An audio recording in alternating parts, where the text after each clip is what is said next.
Hello, Internet! So nice to see you, and welcome to another Music Theory Talk. If you are watching us from YouTube or Facebook or any other social media, write from where you are in the chat. So if you're watching us from Thailand or from US or from Europe or wherever you are, write down who you are and where you're watching us from. We want to know, okay? Because when we stream those, there are people from all over the world. So I want to know where you guys are watching us from.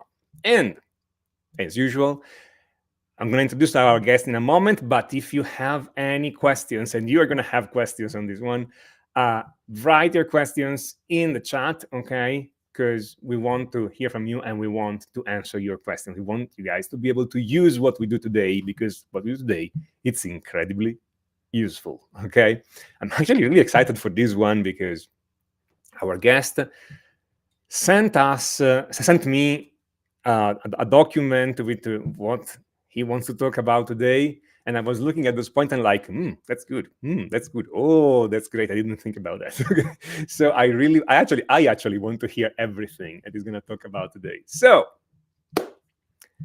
today's guest is a songwriter coach and motivator.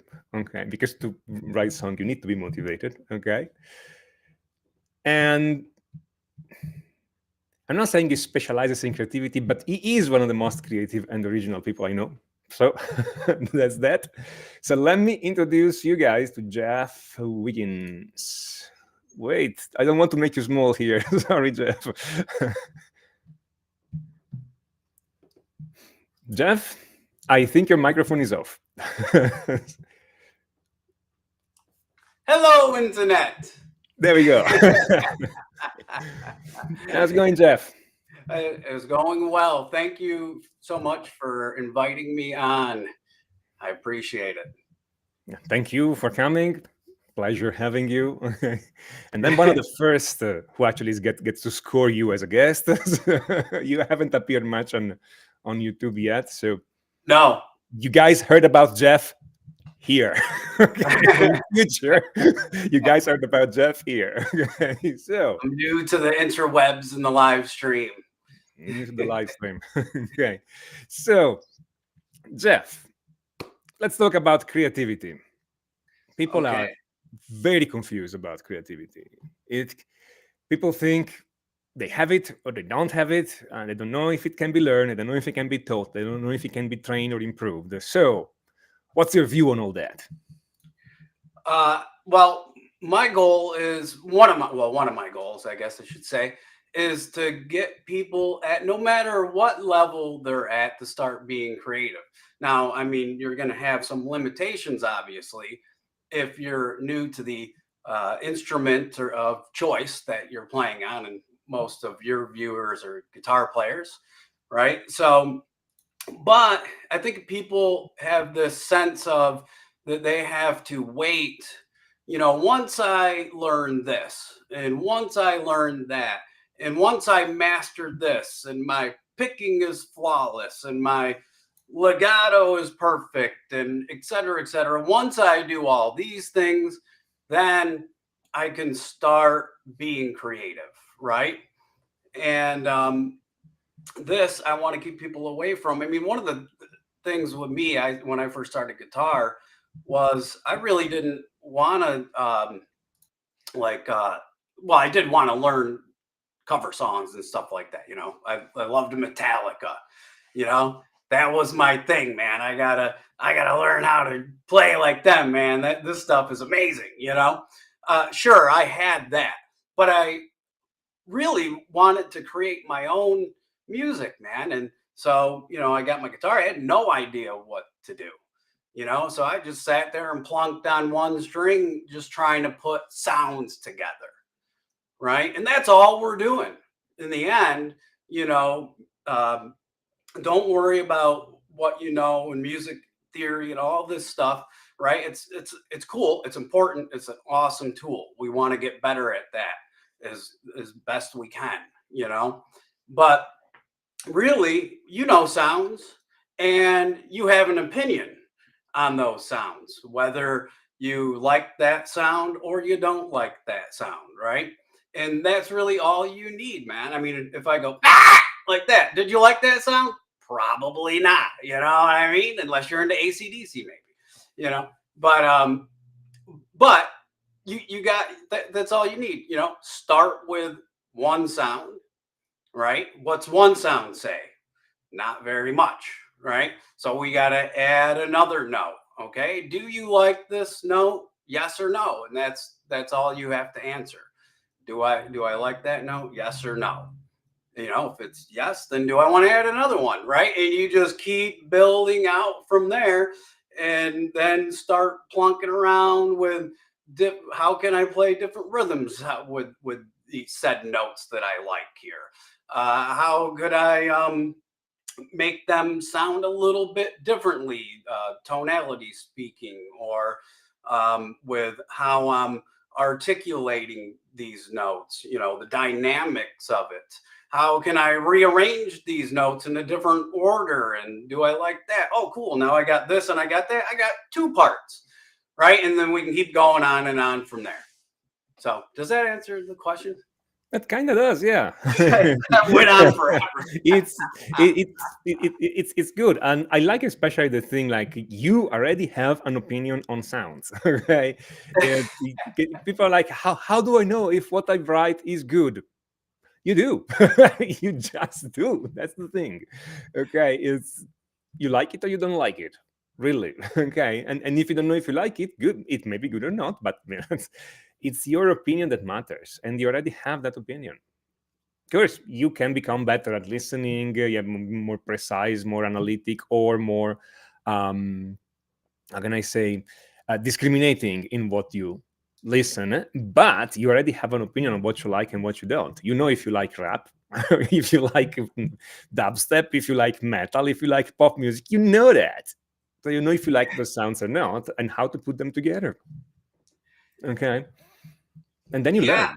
Then you learn. So yeah, absolutely, absolutely. So the other thing is, yeah, you know how to make those decisions. You know, but and you know how to build a repertoire. But how does creativity comes from all those things? Makes sense?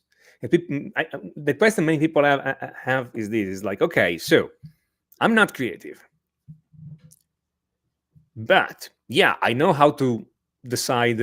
I know what I like and what I don't like, and I can start building a repertoire of what I like and I don't like. Okay, I learned this piece, I learned this other piece, etc. But how does creativity actually start? How do I go from listening and learning to generating something? Very good question. Well, how does it start? Well, one thing is we can work on training our creativity, and that was our subject matter, right? How to train this creativity and stuff like that. But there are other ways as well. You know, of course, you can get creative from just it's inspiration, right? Inspiration from sounds that you hear, and maybe those sounds could even be unconventional sounds, right? I can't remember. I think it was Avenged Sevenfold, and the guitar player said he heard something on one of the games at a casino or something, and it did this kind of up and down sound and whatever it was, something crazy like that. And he used that to create this riff idea or something. Or somebody, you know, if you're a hippie, you know, maybe you're listening to the Birds tweet and stuff, and you're like, how can I make my guitar sound like these birds tweeting? Or how can I make it sound like an airplane? Or how can I, right? So that's you know, maybe a little more unconventional way, but trying to extract the sounds of what you hear in nature or everyday life or whatever like that, and you're kind of using that as some of an inspiration or whatever. Of course, also then you got feelings, We all have feelings, right? And if you're feeling really sad, for example, that might be a great time to pick up your guitar, and say, how can I get this sad sound out on the guitar, right? Again, even if you're not thinking about scale patterns or theory, okay, yeah, cool. Maybe there are some scale patterns that could help you do that, right? But maybe you don't know that stuff right now, you know? You still can grab your guitar and just try to find those sounds.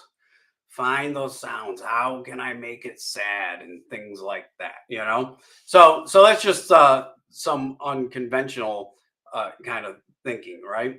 Um, Now, one thing too is to build our ear, and I think that those things that I talked about do kind of help us build our ear in a way, right?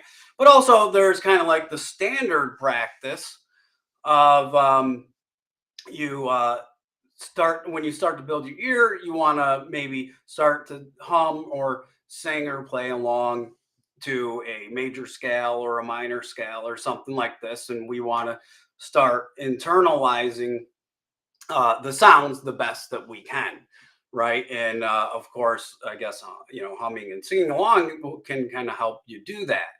um, but to take it a little bit further, right, then just do re mi fa sol la ti, doing this, right? And by the way, I don't know about you, but I'm not much of a singer. There's a reason I play guitar. You know what I mean? So Yeah, I'm a great singer if you need to empty the room. So yeah, I can do okay sometimes, but I'm not a singer. All right, but you're just doing the best you can, right, to sing these pitches and start to internalize them and stuff. But the whole thing here is we're trying to take things that we learn, right? This is kind of encompasses the whole idea, right? Because I'm guilty of this. Still to this day, I am trying to shake this thing where I'm learning something, right? And I'm just trying to get that thing down. I want to get that thing down. And then a lot of times it ends there, right? So you spend all this time learning something, you kind of just learn it as is and never take it any further, right? So and what we want to do to the best of our ability is start to get ourselves to take the things that we learn and not to stop there with it and start experimenting with it and trying different things with it and trying to extract things out of that. And I think the short answer is variations, but it can be deeper than that. So I got this A minor chord, right? That you first start learning guitar and the guitar instructor says you got to learn this open A minor chord, and you spend all this time getting it down, and then you go, well, got that, and then that's it.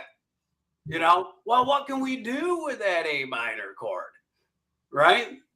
How would that A minor chord sound if I strum it like this? How would it sound like if I strum it like that? How does it sound when I arpeggiate it? What if I arpeggiate it and I skip strings? What if I arpeggiate it starting from the higher side? What if I play this with palm muting? What if I play this A minor and then go to a D minor? What if you know what I mean? What if I start to move it up the neck of the guitar? Oh, that sounds cool. Oh, that sucks. Ooh, but that sounds really cool right there. You know what I'm talking about, right?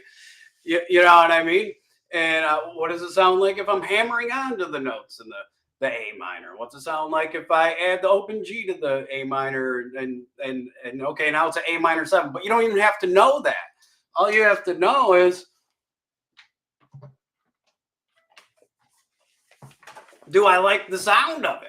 You know what I mean? I got this A minor. Can you hear that? Okay. yes, we can. At least I can. Okay, cool. And I'm experimenting. I just take my finger off. Yeah, I got this, but hey, man, that's cool, man. What's it sound like if I go back and forth between that? Then I take my first finger off. Ooh, that's pretty and mystical. start adding some other fingers on other fingers. You don't even have to know what all this is, right? All you have to know is, do I like the sound of that or not? That's all we got to know. Ooh, hate that. Guess what I ain't gonna do next time? I'm not gonna go like there. I mean, actually, I don't hate that. I actually like it, but at one point in time, though, I would have hated that. Okay. Yes, yes. True. Like you're talking about before, as you do more things, you do your opinion and your discernment or whatever. It can change. You know what I mean? So something that I thought was cool in 1996. That when I was just born. No. In 1996, man, I thought it was cool then. I might freaking hate it today, you know, even though I wrote it, you know, I still might hate that. But anyway, the moral of the story is we learn all these things. We learn this, we learn that, we learn this other thing, right? And what happens is we move on to the next thing. And then we move on to the next thing. And then we move on to the next thing. And you never really explored what you can do. And the other cool part about this is that even if you are more of a beginner, it just proves the point that, dude, can you learn one chord? You know what I mean? Can you just learn one chord? If you can do that, then you can get creative. And earlier we were talking about notes. You know, I mean, can you play a note? You know, yeah, I can play a note. Okay, can you play another note? Okay.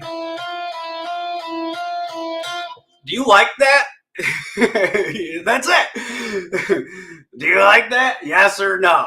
You know what I mean?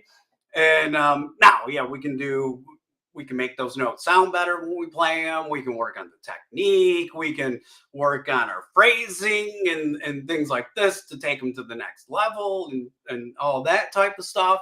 But start getting creative now is the moral of the story, I guess. You know, start getting creative now. So let's start taking the things that we're learning and running with them. So we're starting to get these pitch notes and practicing right to the scale pattern. All right, well, that's cool, but that's not really musical or super creative, right? Okay, I just want to put a thing here. What Jeff is about to say, it's so important. I want all of you guys to sit down. Whatever you're doing, stop and listen. Because everybody goes like, I don't like scale because I play them up and down all day. Listen to Jeff. He's telling you now what you actually have to do. Okay? Good. Go for it. Well, I actually had a few ideas, but so I don't know if I'm going to cover what you were thinking about. But one of the things would be to, okay, so essentially, you know, if we're trying to be creative, we're trying to be songwriters, we're trying to evoke certain feelings from people with sounds, because unlike singers, not that good singers can't do evoke emotions with their just the sounds that they make, but they got words, you know, and that really helps. We don't got no words. I got no words. I don't even know how the language. Okay. Got no words. So all we have are these sounds and stuff. So what we want to start doing too is to start trying to attach some feelings or pictures in our minds the best that we can. You know, some people are visual, some people are more emotional or whatever, you know, and it might mean. So even if it's just like a picture in your head, so like what what does this make you feel, compared to this, right? Or my favorite. Oh man, that's scary. You know what I mean? That's like babies. Watch out, man. They're freaking crazy baby murderers are coming out, right? So anyway, yeah. So we want to start doing that. That's one thing we want to do, right?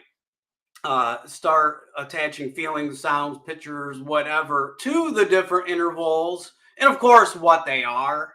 And I said the whole do re mi thing earlier, right? But really, what we want to know is root second. Is it a major second or a minor second?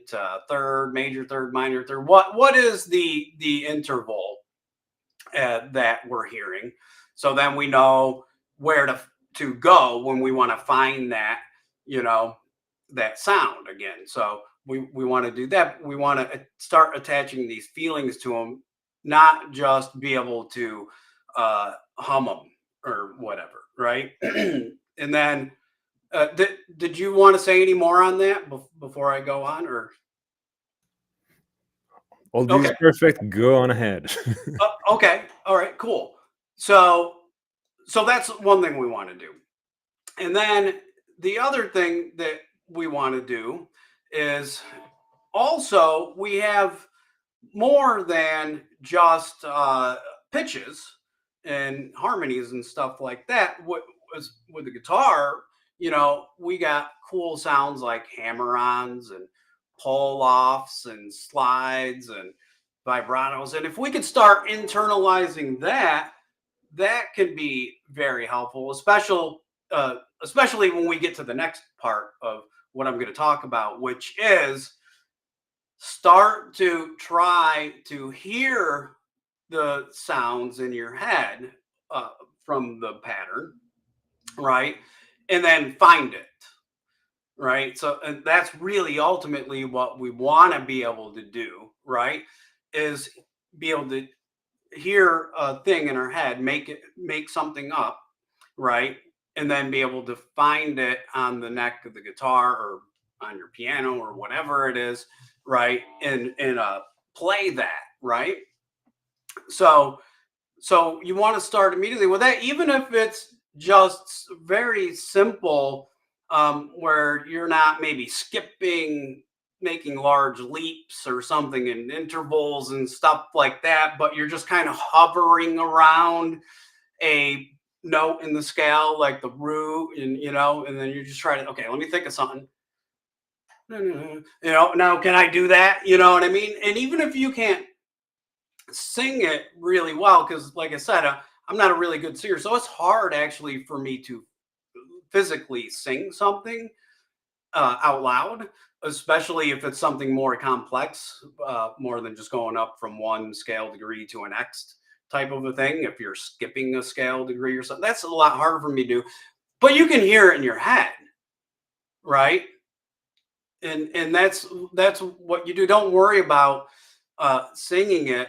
Just try to hear it the best you can in your head, and then find it, right? And don't worry if at first you don't immediately get it. It doesn't mean that there's something wrong with you, or that anything's bad. You got a horrible ear, or you can't be creative or something like that, right? This is a whole new thing. We're trying to take something out of our mind and bring it into reality. That's that's a trick, and that can take some practice, right? But also, yeah, like I said, it'd be cool to try to envision the best you can the ornamentations as well, and things like that, right? What does a hammer on sound like in your head? To you, what does it sound like? And if you're not sure, you're not sure if you can even hear that, well, you can reverse it and practice it. And I just go, now I'm hearing it. You know what I mean? And now I'm trying to put that sound into my head. And then, okay, what's the vibrato? Okay, now can I get that in my head? without playing it, right? Because that's it. You might be at work and you get some sounds in your head and you're like, oh, that could be cool freaking for a riff for a song idea or something like that. You know what I mean? Well, you want to, as accurately as you can, when you get home, be able to remember those sounds and what exactly they were and things like that. And also with the other thing is, as far as your training, is rhythm too.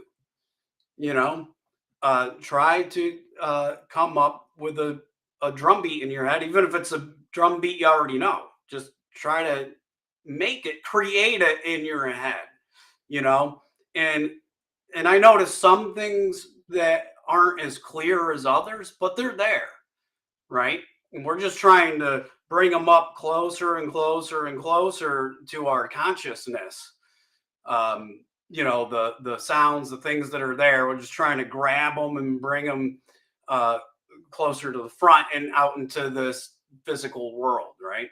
So, yeah, you have anything to add on that, Tommaso? Nope, actually. I'm actually listening and taking mental notes on what you're saying. So I mean, I no, I have nothing to add. Sorry. I mean, Jeff, All right. I'm stealing all your tricks.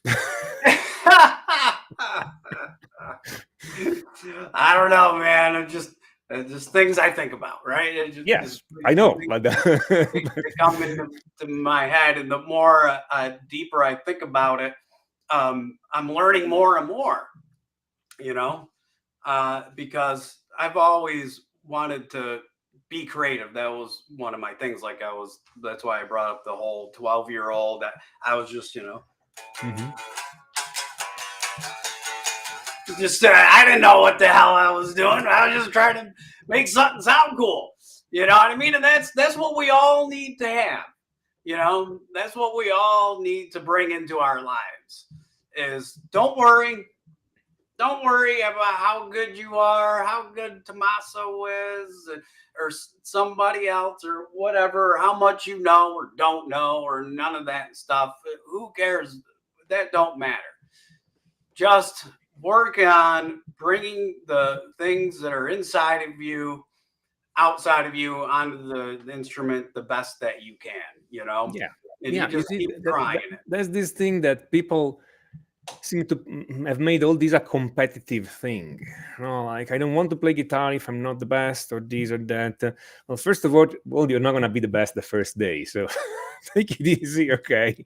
Everybody started somewhere, so take it easy. But the other thing is, that's not a competition. It's self-expression, and nobody can be better than you at expressing yourself better. The only thing you can do is to be better at expressing yourself day after day after day after day. That's the thing. Okay, you're never gonna sound like somebody else because you are not somebody else. Okay, so and people have this problem. And when you were explaining before the thing about the chord, moving the chord and being creative with the chord, putting down the fingers, the objection people have immediately is, "But I don't know what I'm doing." And as a music theorist, I'm like, and so who cares? I mean, but I don't know the music theory behind it. Just put down the fingers, just hear how it sounds. Okay. Music theory, it's not that to explain to you what you're doing. It's not that once you know the name, you are justified, and before you are not justified. You can play the sound, period. No problem. You learn music theory later when you are curious about what's actually happening and you want to have other options because people have studied that. So we have a lot of other options we can try. But it's never something that is used to justify or to validate what you're doing. The validation is if you like it or not. You have the validation immediately.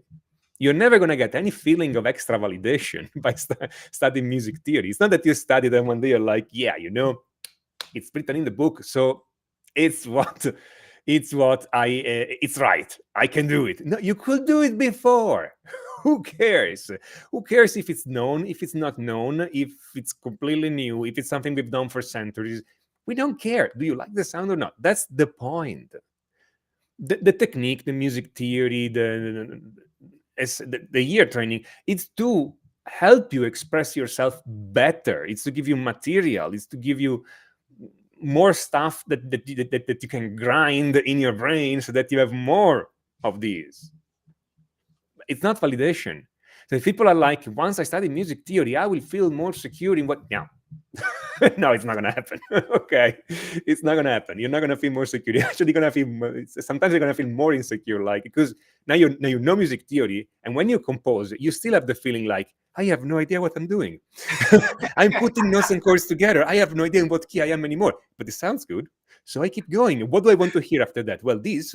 So I mean, I get this feeling later after I composed. I go back and check what I did, and I'm like, yeah, I was doing that. I didn't realize I was doing that, but that's okay. But while am I composing? Who cares? I'm chasing the sound. Okay, the music theory, the ear training, the technique, etc., makes me faster at chasing the sound I have in mind, but not at explaining it. Okay, and then again, who cares about explaining it if not later? Okay, so that's the thing that I want to communicate, students, is that you already have the right of playing any sound you can play. Okay, and like it or don't or not like it. Okay, stop searching for justification. There is no such justification. It's not mathematics, it's not science, it's not, okay, it's art. So you play it. Okay, and if it's good, it's good, and if it's not good, you change, period. I mean, what do you think, Jeff?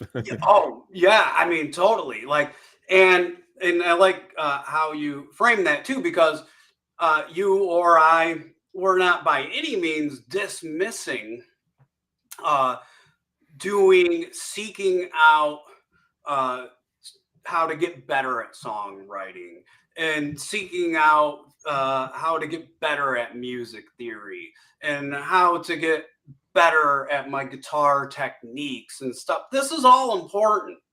Okay, that is super important stuff. Let me tell you, I am much happier with what I know now, you know, and what I can play now compared to, 10 years ago or 20 years ago or even 2 years ago or 1 year ago, or in some cases even a month ago or last week. I'm better because of it, because that I'm constantly seeking to learn and understand more, right? But like you said, we have to be careful to, and for there are some people too out there, right? And I know you know this. There's some people that don't purposely don't want to learn music theory, right? Because they think that if they do that, then now all of a sudden, oh, I gotta follow all these rules and do all this stuff, and I'm gonna be worse. It's gonna be worse for me, right? You run into, you ever hear this type of a thing, right? Well, I think Oh boy, every day, every day. yeah. People come to a channel called Music Theory for Guitar just to tell me that they don't need music theory. Why are you here? Why are you here? Okay. So we have a different argument for them. This is the flip side of the argument. What we're talking about is that you don't gotta wait for all of that, right?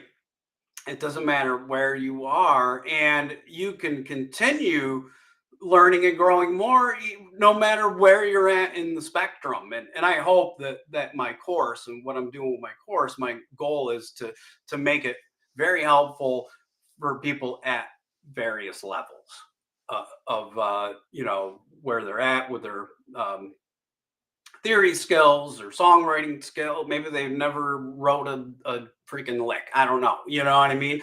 And my goal is I'm going to be able to help them and somebody that's been doing it for a while. I'm going to breathe into them new ideas and thoughts and things that maybe they never thought of before or heard or learned before or saw presented in this way, and they're going to get something out of it too. And but my fear is that some people, now, hey, if you picked up your guitar, a month ago, do you want to sign up for a songwriting course? I don't know. But if you picked it up a month ago, do you want to get creative? Yes. And you don't want to wait too long before you do sign up for that music theory course or that songwriting coaching thing or whatever it is. You don't want to wait until you get to this perceived goalpost to start doing that. Sorry. Yeah, I think one of the qualities of musicians who improve is that they don't get stuck in trying to make everything perfect or safe or complete right now. They do go in depth. When they study something, they do go in depth. But they don't think, well, once I'm finished studying the major chord, then I'm going to learn the minor chord. No, they don't. Okay. Learn the major chord, learn the minor chord, put them together. Don't worry about having a complete picture of how it is. Okay. Start studying music theory. Don't worry about having everything perfect before. Perfection is not the goal, never been the goal. And if you wait for perfection, you don't move anywhere. So just like you say, don't wait years and years and years and years before studying some music theory or studying some technique or asking for help. Okay. Do ask for help. Okay. It makes everything much faster. Okay. But again, I see routinely people. I know this may sound self-serving, but I routinely have people writing me, I'm learning this thing, and once I finish learning this, and only after I finish learning this, I'm going to take one of your courses. And I'm like, why? My courses are going to help you with that. Anyways, I mean, just start, okay? Why would you wait for something good? Anyway, so, but what I'm saying is, you don't need the validation, you don't need the perfection, you don't need anything. Just make a sound. Okay, and then follow. I mean, search for how to improve. Okay, get better by searching for how to improve. Jeff, I see some people in the comment that they want to see some examples. Okay, and now we know that examples are just examples. And when we talk about creativity, examples, if you get fixated on an example, you are not really creative. But for the sake of argument, can you show us some examples of what you were talking about taking something and creating variation and being creative with that? All right. So another thing that we could do, right, to kind of spark up some more creativity is, so you learn a scale, and the standard practice is playing up and down the scale, trying to get faster at the scale. Sorry, things. Just trying to get faster at the scale, get it down, get it under the fingers, and things like that. But what we want to immediately start doing is just some simple things. It doesn't got to be super crazy. Like, let's alter the rhythm of the scale, right? So we're just,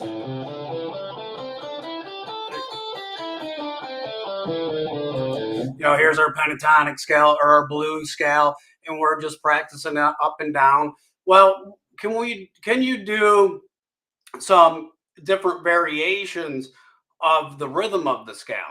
And if you can't think of something in your head to practice some different variations, well, most metronomes or metronome apps have different rhythmic settings on there, right? So here I got, just straight 16ths, right? So I could start to practice that with the straight 16ths.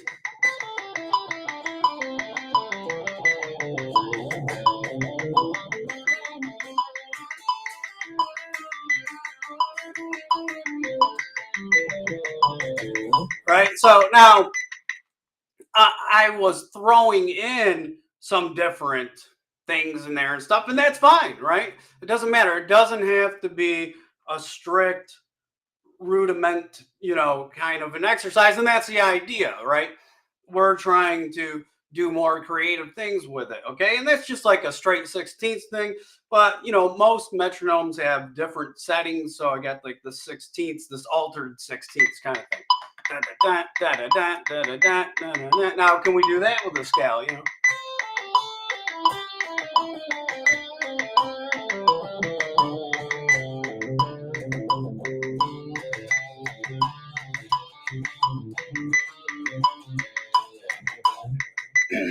Right?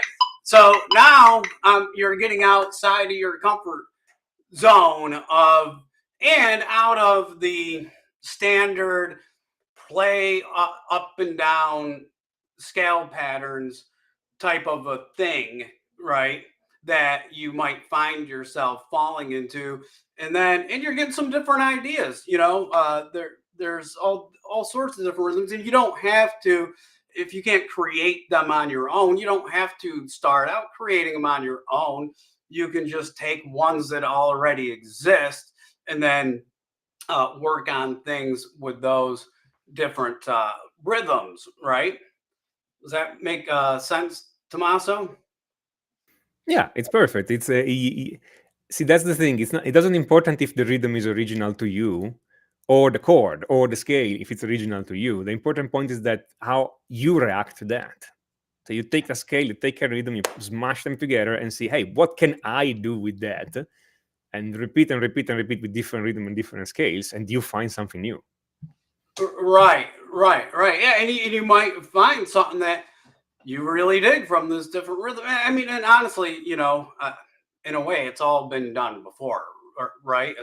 Essentially, we're just taking different different things that have been done before and kind of reordering them in a different order to make it our own thing. So it's like if you play that rhythm, you're like, oh, that's really cool, I want to do something with it. And, oh, it's just something that was on my metronome.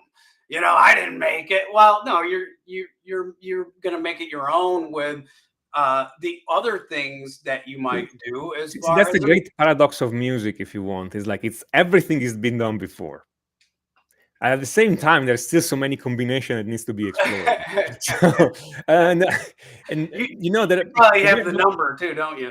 yeah, but a few years ago there was this trend on YouTube, like somebody copyrighted all the possible melodies. Blah. Oh, come on.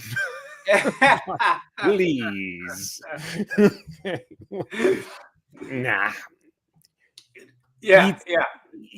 Sure. I mean, if you break down the elements, definitely all those elements have been done before. But the combination of those elements are so many, and and then if you add the context, the situation, the instrument, the rhythm, the meaning of the music, the sound, there's still a lot of space. We haven't finished music by a long shot. Okay, so right, that's the yeah, thing. and that's the other thing, with that scale pattern.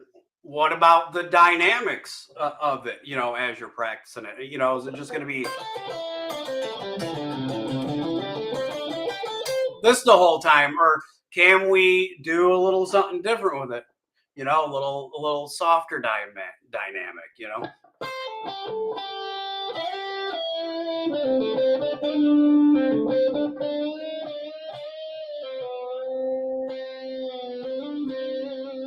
And then little bits of excitement in there.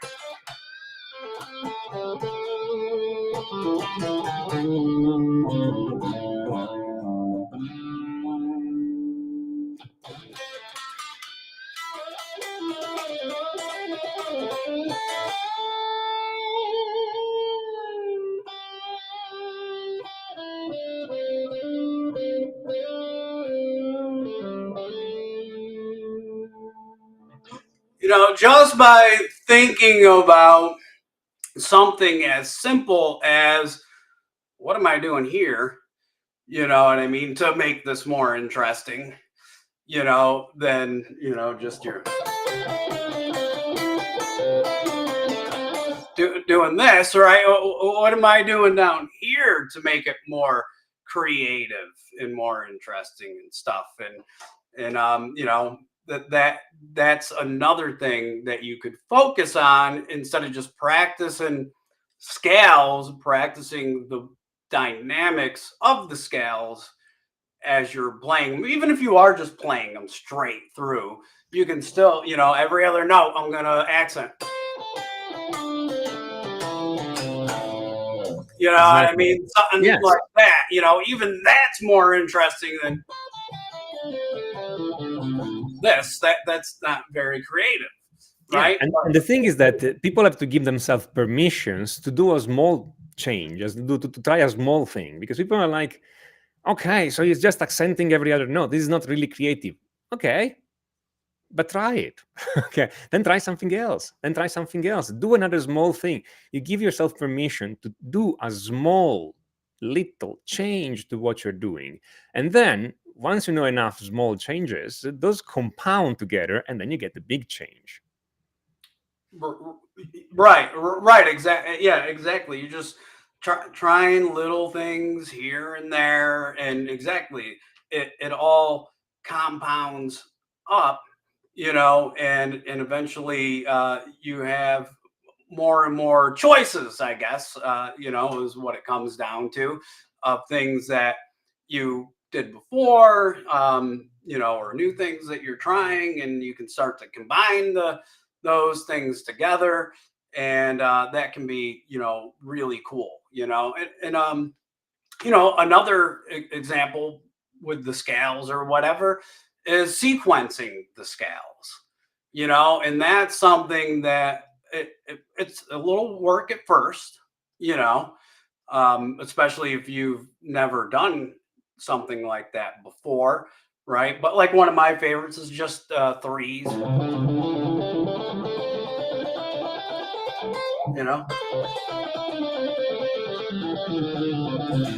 right? With that, so now that pentatonic scale is instantly more fun to play, if anything. Hey, even if it's not the most creative thing in the world, right?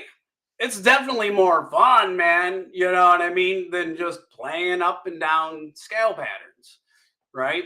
And of course, you could take those and apply those into your riff. You got your rhythm going.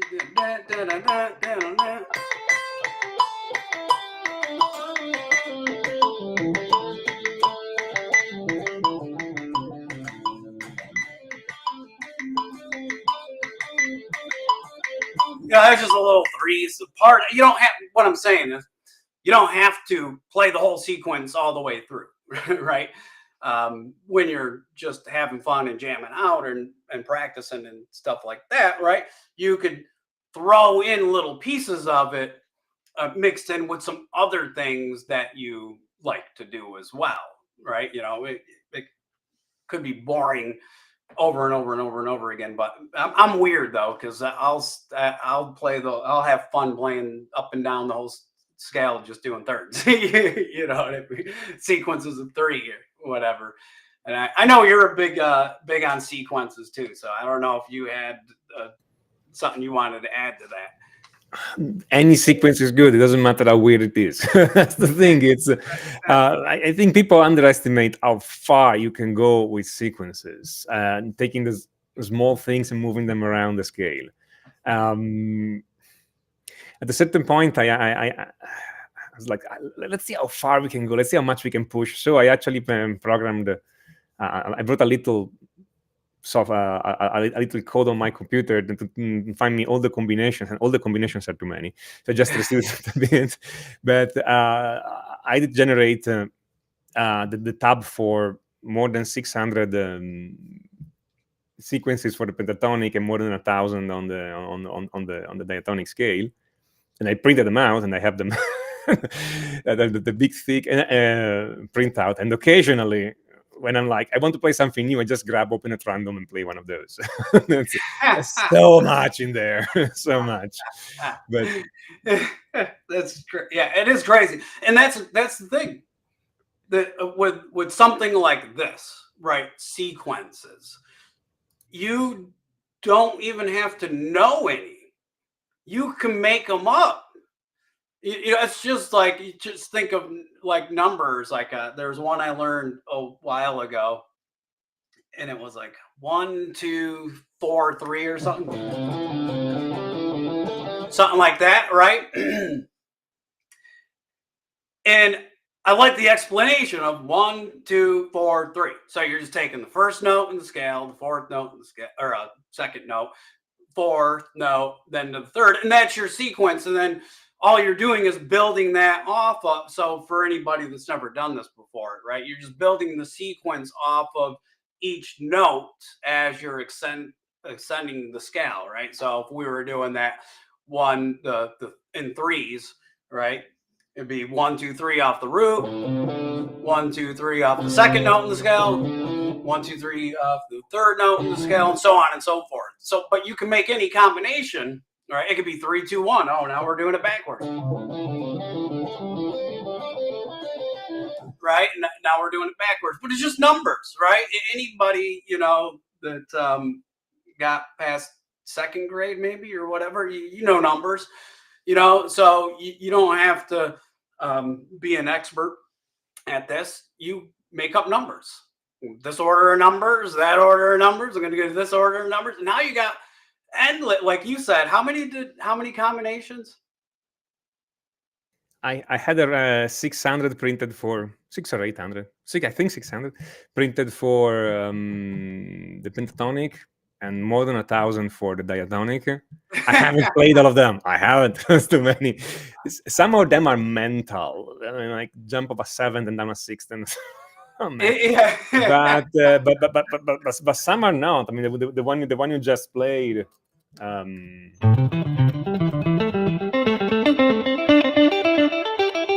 It's a classic. Let me come back. Right, but I remember being like, when I first learned that, I was like, "Holy cow! This is I'm being creative." Right, and it sounds great, actually, because it's a sound you don't expect. No, it's not, which is great, but this wave up and down of notes. And that's the other thing, right? You could take your sequences and do different rhythms. Yes. With your sequences, now you're creating something different. Yep. Right. Triplet. Or you take any note of the sequence and you pick it twice.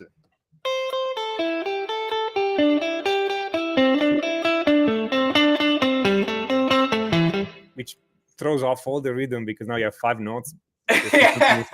Okay, and I mean, you can do whatever you want. Or and again, right now I'm still playing straight notes. You can swing it. You can put a rest somewhere. There's so much space. Okay. Yeah, and this is how you start to make your own things, man. And that's what this whole discussion was about. Well, also about taking things that you learn and then not stopping there, right? So, and this example was a scale or whatever, right? Pentatonic scale. We got the pentatonic scale. Okay, I got the scale down, and you might go, okay, now I got to learn the second pattern. Now I got to learn third. Well, what can we do with that? What you already learned, right? And make that more fun, more creative, even if it's not something that you're going to use in a song or anything like that. At least you're doing more with it. You're getting more out of it. You're having more fun doing it. And you may find, just by, a lot of times people write riffs, they're like, oh, I was just messing around with some notes or whatever, and I came up with this pattern. They'll say like patterns, I created this pattern. Well, they created a sequence, basically, and so that's what you're doing. And what better way to start creating your own sequences with starting with some that you might have heard of already or something like that, or just mapping out your own and then trying them and seeing if you dig it or not. The only problem is you have to practice it a little bit to actually be able to hear what it's going to sound like. That's the little hard part, but it ain't that hard. And what else are you going to do? Wash the dishes or whatever. And yeah, just work on a sequence. You might make something really cool. Then you can take the sequence, and we were talking about altering the rhythms. Well, we could also add embellishments into the sequences to make it more interesting. Like the boring one that you said, the thirds one. We'll do a little hammer-ons and pull-offs. It's a little cooler.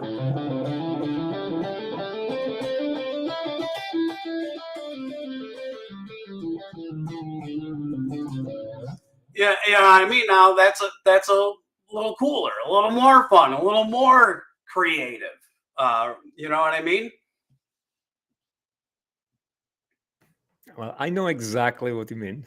And at this point, I think our listeners should start to get an idea what you mean.